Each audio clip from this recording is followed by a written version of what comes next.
Hey there, welcome back and thank you for watching. Today with the Massey, got to change the fuel filters. It's been 2 years. That's what the manual says, so I'm about to do that. So what you're going to see in this video is me changing the fuel filter, hopefully successfully. It's the first time I've ever done it. And then bleeding the air out of the system. And then I'll also, using this new filter from AGCO, I'll get you some dimensions off of this in case you're looking to try to find an alternative instead of the AGCO brand fuel filter for your tractor. So stick around. I'll do my best filming this. All right, so here's the fuel filter I got from the dealer.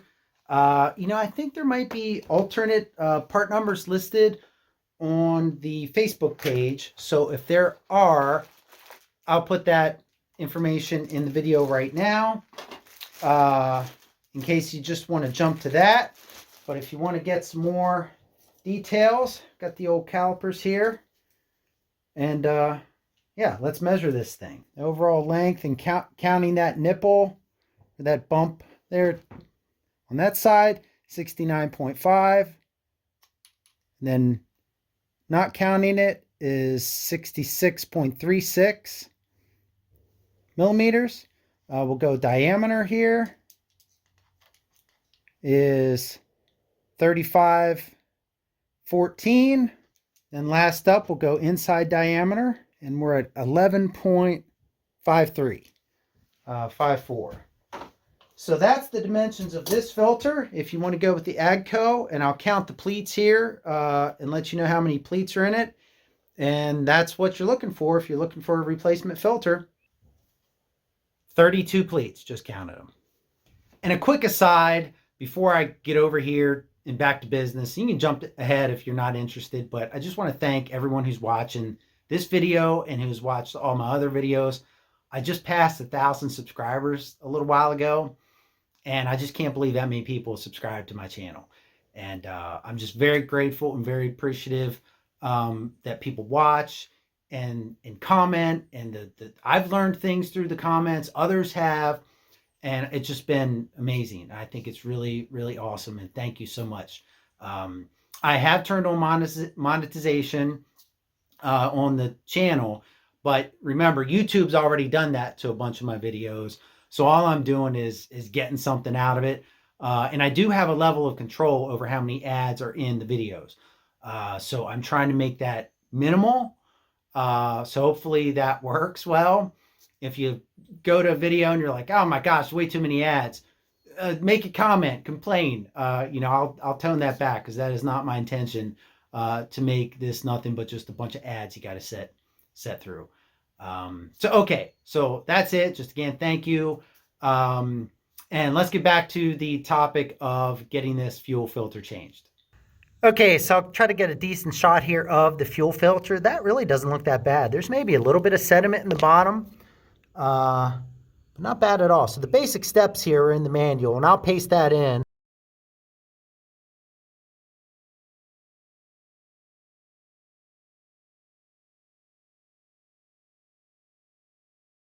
You turn that valve off, you take the retainer nut off, take the filter out, watch your O-rings when you do it, and then put a new filter in. And that's it. Then you got to bleed the system, which starts by, loosening, I think it's that screw right there on the right. I have to look at the manual. And then coming up here and loosening that one and bleeding the air out. And then once the air's bled out, you tighten that one, and then you retighten the one down there at the filter. And you do all of this with a completely full fuel tank. And you can see I've got that very full there, much more full than I normally would, because I know I'm about to lose some. Because that level is higher than, obviously, both bleed points. So there's no turning the key. There's nothing that's going to happen here other than just gravity bleeding the air out of the system. I can already tell this is not going to be easy to film. Okay, so they say turn the valve off. So that's off. That does 180. Then they say loosen this retainer nut. I'm going to have to get a different hand in on that. All right, and then after some repositioning, let's see if we can get the wrench on this retainer nut and loosen that baby up. Okay, it moved.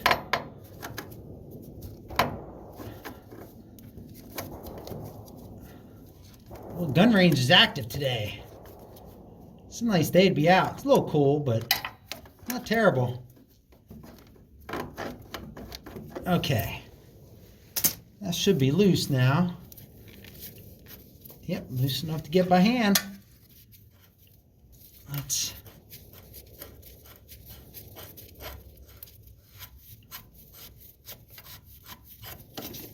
rings off. All right, so that thing's still in there.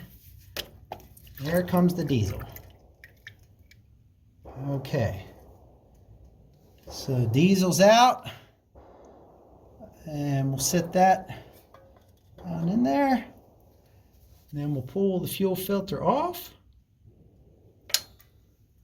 So there's that. A little bit gunk there. And there's supposed to be an O-ring up in there. Let's take a look. Hey, I'm not seeing an O-ring. Oh yeah, there it is. It's inside the filter. All right, we're gonna have to get the gloves off and film that. So there's the old filter. You can see the O-ring inside of it. And here's the new filter out of the box. You can see the O-ring is inside of that too. So all I got to do is just push this new filter back up in there. It's probably be hard to see, but there's your view up inside of the housing. Man, this is tough to film. You do not have the best view, but here we go. So that just fits right up on there. Doesn't roll the O-ring. Very good. So I don't know if you got another brand. I'm not sure if the O-ring will come with it. All right, so it's one more time. So that's my old filter. That's 2 years. And then here is the filter housing, and you can see all that sediment down in there. So I gotta get that out of there. Okay, so all I have done here is just, dipped into my diff cover here, put some of the fuel in, and rinsed. So now that thing is clean. So we're just gonna push her back up in there and then put the retaining nut on. So let's do that. So we're gonna put that up in there. And I don't see why I can't just bleed most of that air out like this before I put the retainer nut on, because that will be filtered fuel. So I'm gonna do that. We're gonna open that up. We're gonna fill the bowl. Now remember, the tank is full. Oh, there we go. We're spitting out a little bit.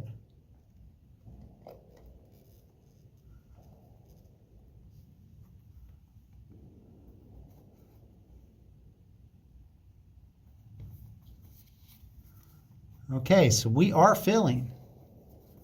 So what this should do is it should bleed out almost all the air a lot more quickly. Okay, we're definitely full, so let's get that retainer nut on. Okay, that should be pretty good. Pretty tight too. And I did inspect that O-ring on the casing, the plastic casing here, and it looked pretty good. So it does, I don't know. I can't tell if there's still air in there. We're going to still go ahead and try to bleed it though. As per usual, it's a noisy Saturday. So sorry about that. So, all right, so I've got a rag tucked around here to catch anything that comes out. And then underneath, I'm going to have to put a picture, and I'll show you which screw it is to bleed. So it's 10 millimeter, best I can tell. This one appears to be a 17 millimeter, but I don't have a 17, so I'm using 11/16 socket. So it says open the bottom, then we'll open the top, and we should be good. So let's get that done. Okay, not much pressure on that, so that is a dripping. So that's loose. So we're going to let that go. And then we're going to get the flashlight in here on this. And I'm going to loosen this baby up. Tighten. All right, so bottom's dripping. Let's see what the top does here.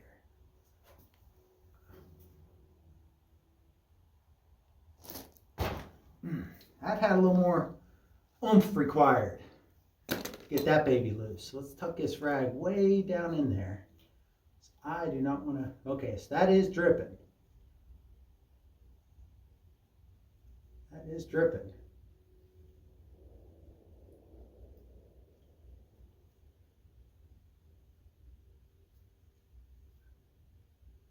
It's dripping pretty good.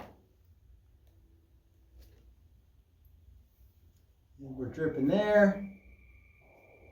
And we're dripping there. So I think we got the air out of it. So we're going to tighten that back up. So let's tighten that back up. Okay. And then we'll snug it up. Pull the rag out. I dripped a little bit of fuel around there, but not too bad. And then let's get back down here. Still dripping, just a slow drip in the bottom here. And we will just get in there and tighten that back up.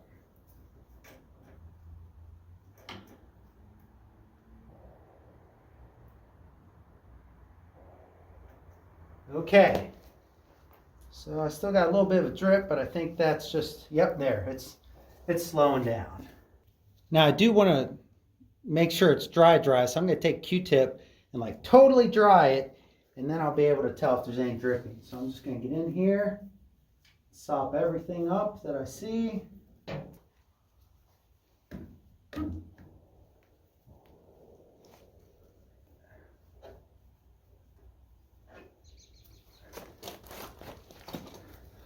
Okay, now everything is dry as can be.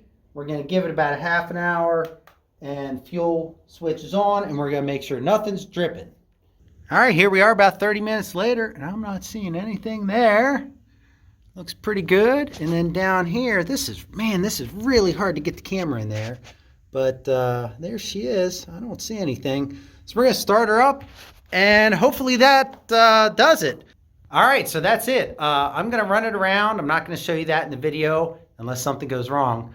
But if you have any questions, post them in the comments. If something does go wrong, obviously this video is going to be a little bit longer. I'm definitely not going to hide some issue from you. So yeah, post any questions in the comments, and thank you for watching.